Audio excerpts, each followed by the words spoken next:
L'histoire récente de notre pays, la Côte d'Ivoire, est riche en événements politiques dont les enseignements peuvent être précieux. En effet, la crise post-électorale, dont le constat, d'autant plus amer, restant encore présent dans la mémoire de plusieurs Ivoiriens, a largement affecté toutes les régions du pays, accentuant gravement le fossé entre leurs populations et entravant considérablement le tissu social. Le Grand Ouest, dont je suis originaire d'ailleurs, où les violences les plus graves de la crise ont été enregistrées, était un no man's land, où régnait une insécurité et une violence sans nom, parce que cumulant en effet les problèmes fonciers, sécuritaires et identitaires de notre pays. Personne n'osait s'y aventurer. Nous parlons bien du Grand Ouest. Au risque de se faire ôter la vie, l'instabilité chronique s'y présentait d'ailleurs comme un véritable facteur potentiel de relance de la crise. Il est aujourd'hui bon, voire très bon de noter que, de façon générale, et grâce aux actions combinées, s'il vous plaît, grâce aux actions combinées et à la grande vision de son Excellence Alassane Ouattara, ajoutée à la clairvoyance de son gouvernement et surtout à la promptitude et à l'efficacité de son armée, très équipée et mieux organisée, notre cher et beau pays, la Côte d'Ivoire, depuis l'accession du président Alassane Ouattara à la magistrature suprême, a considérablement retrouvé ses marques de noblesse, sa stabilité légendaire, sa sécurité et sa place de leader dans le Conseil des Nations.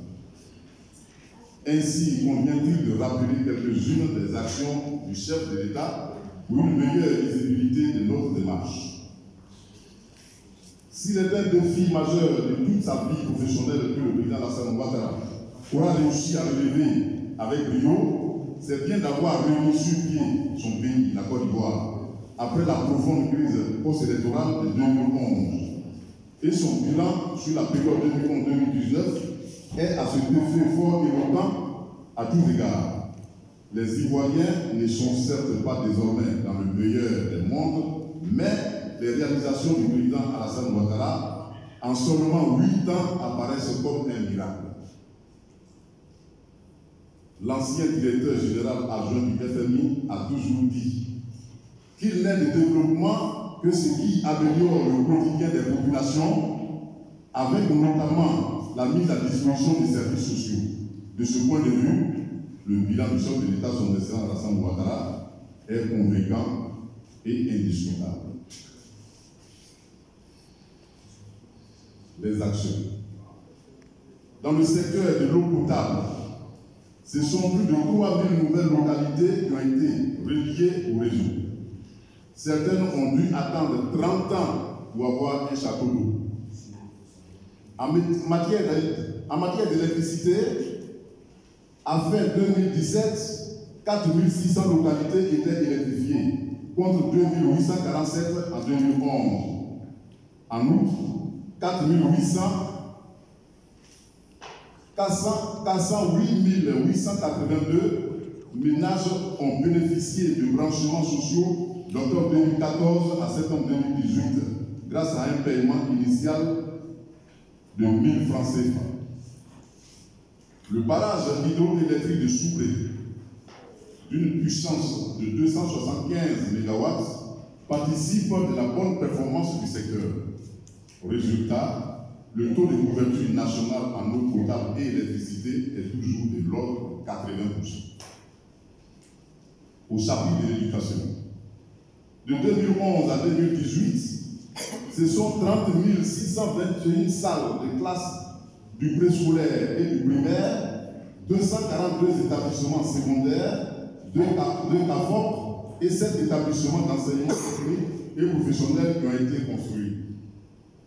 En plus des infrastructures, 54 318 personnels enseignants et d'encadrement ont été recrutés, dont 43 137 enseignants du préscolaire et du primaire, 8 641 enseignants du secondaire et 2 540 personnels d'encadrement. les universités de Mans, d'Aloa et Korogo sont également signées le président Alassane Ouattara. Sur le plan de la santé, 300 centres de premier contact ont été construits et équipés. À cela, il faut ajouter, entre autres, le Sud-Angré pour le traitement du cancer et l'hôpital mère et enfants de Dangerville. Pour ce qui est du personnel de la santé, ce sont 10 000 médecins, pharmaciens, chirurgiens, dentistes, infirmiers et sages-femmes qui ont été recrutés sur la période 2015-2017. Concernant la voirie, donc les routes. Concernant les routes, pistes rurales et ponts, le président Alassane Ouattara n'a pas fait dans la dentelle. Avec son actif 612 km de routes bitumées et 154 000 km de routes en terre reprofilées. Un bilan tout simplement inattaquable, avec surtout 15 ponts, dont l'emblématique pont à péage Henri-Conan-Bélier d'Abidjan. Nous pouvons détailler, entre autres. Concernant les ponts, nous avons le 4e pont du Fougon à Découbé, qui est en construction, la réhabilitation du pont Oufoué-Boigny, qui est en cours, le pont Biom-Soro d'Angré reliant les 7e et 8e tranches. Pour les échangeurs, nous avons l'échangeur du carrefour de la Solibra, qui est presque achevé, l'échangeur du carrefour de l'Indénier, qui est en construction. Nous avons également les routes et autoroutes.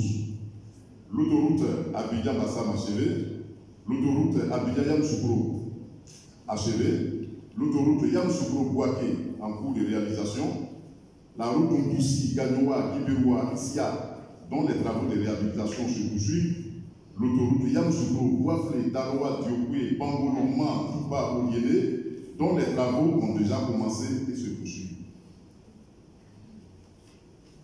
En termes de distribution directe des fruits de la croissance aux populations, on notera l'augmentation du salaire minimum interprofessionnel, garanti appelé communément SMIC, qui est passé de 36 607 francs à 60 000 francs CFA. Le déblocage des salaires après 25 ans et le paiement du stock des arriérés de salaire des fonctionnaires pour un coût de 249 milliards 600 millions de francs CFA. Aux agriculteurs, le total des revenus distribués est passé de 3 400 milliards de francs CFA en 2012 à 6 400 milliards de francs CFA en 2017. Comme impact, le taux de pauvreté a enregistré une baisse en milieu rural passant de 62,5% hier, c'est-à-dire en 2008, à 58% en 2015. Le chef de l'État a affiché le 6 août 2019 sa volonté de voir le prix du kilogramme de cacao augmenter progressivement pour atteindre 1 000 francs CFA. Ce prix est actuellement dans l'ordre de 850 francs CFA. Concernant les jeunes, le président de la République, son Excellence Alassane Ouattara, a placé la lutte contre le chômage au cœur de ses préoccupations. La création d'emplois, surtout en faveur des jeunes, figure au premier plan dans l'action gouvernementale avec la création d'un ministère de la promotion de la jeunesse, de l'emploi des jeunes et du service civique. Pour mettre en exécution cette vision, une agence pour l'insertion socio-professionnelle des jeunes, dénommée Agence Emploi Jeunes, a vu le jour le 8 avril 2015. Les différentes cibles de ces programmes sont les jeunes âgés de 18 à 40 ans sans qualification, les jeunes déscolarisés ou non, les jeunes ruraux, les jeunes handicapés. Ce sont au total 7 973 projets individuels ou groupements portés par des jeunes qui ont été enregistrés. C'est une œuvre importante à laquelle l'ensemble du gouvernement attache du prix, voir le quotidien des jeunes s'améliorer par une insertion professionnelle réussie. Le défi à relever pour cette opération, c'est également le taux de remboursement qui permettra de persévérer, de préserver les fonds importants mobilisés et surtout offrir la chance à d'autres jeunes d'entreprendre. soutien du père, du président de la République, aux femmes, nos mamans. Pour porter assistance aux femmes de Côte d'Ivoire, le président Alassane Ouattara a créé par décret en 2012 le Fonds d'appui aux femmes de Côte d'Ivoire, dénommé FAFSI.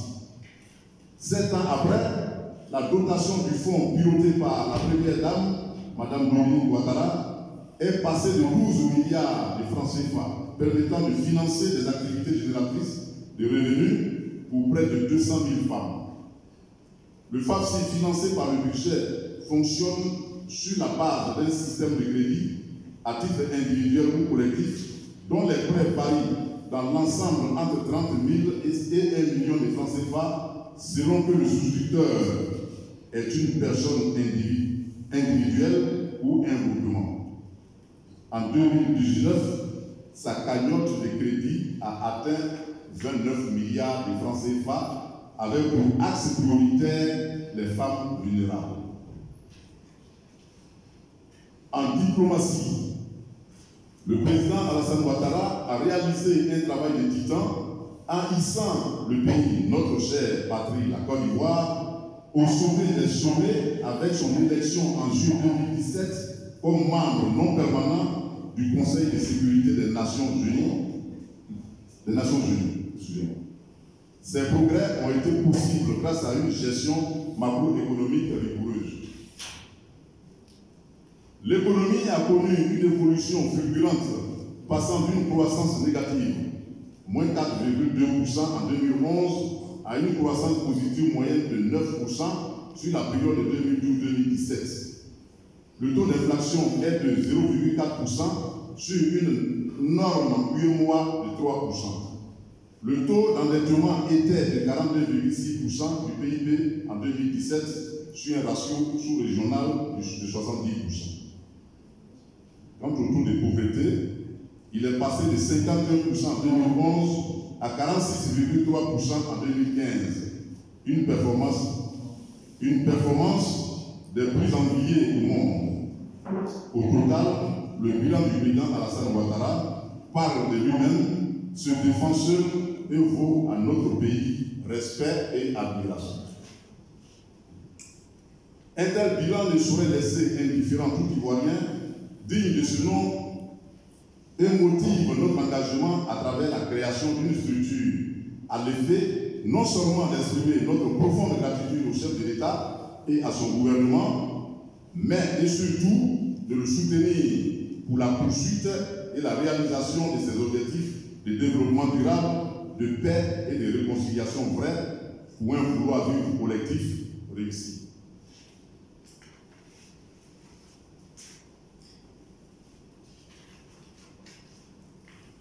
Le mouvement national 3 millions de planteurs pour le président Alassane Ouattara, MNP-ADO. Au moment où des plateformes, des alliances, des coalitions se créent ici et là, il est juste et bon de consolider le bel élan de développement durable pour tous, de stabilité, de sécurité et de paix, prôné et réalisé par notre guide éclairé, son Excellence Alassane Ouattara, pour le bien-être social des populations ivoiriennes. Nous, leaders d'opinions d'origine diverses, reconnaissants et surtout solidaires des actions et des œuvres du chef de l'État, conscients des effets pervers des crises dans un pays et soucieux de l'impérieuse nécessité de favoriser l'émergence d'une conscience et d'une sagesse collective qui s'inscrivent dans la promotion d'une Côte d'Ivoire nouvelle aux frontières nouvelles du développement durable pour tous. Décidons de la création du mouvement national 3 millions de planteurs pour le président Alassane Ouattara, au fin d'appeler au changement de mentalité, à l'éveil de conscience, à la reconversion morale, à un soutien massif au président Alassane Ouattara et au RHDP, d'appeler toutes les femmes, tous les jeunes et tous les planteurs et producteurs agricoles de Côte d'Ivoire à faire bloc derrière l'infatigable bâtisseur, le président Alassane Ouattara, espoir de tout un peuple debout et capable désormais d'apprécier les grandes actions menées en vue de l'intérêt général de notre pays. Affirmons donc notre reconnaissance et notre indéfectible attachement à notre chef de l'État, le président Alassane Ouattara, et apportons aussi notre soutien aux institutions de la République et aux autres personnalités qui les incarnent en vue de booster leurs différentes actions en faveur d'une Côte d'Ivoire nouvelle, résolument tournée vers la consolidation de la stabilité, la sécurité, la cohésion sociale et la paix. En conclusion, au regard de ce qui précède, nous pouvons donc affirmer avec certitude que le président Alassane Ouattara reste et demeure la chance et le grand espoir de toute la population de Côte d'Ivoire. Je vous remercie.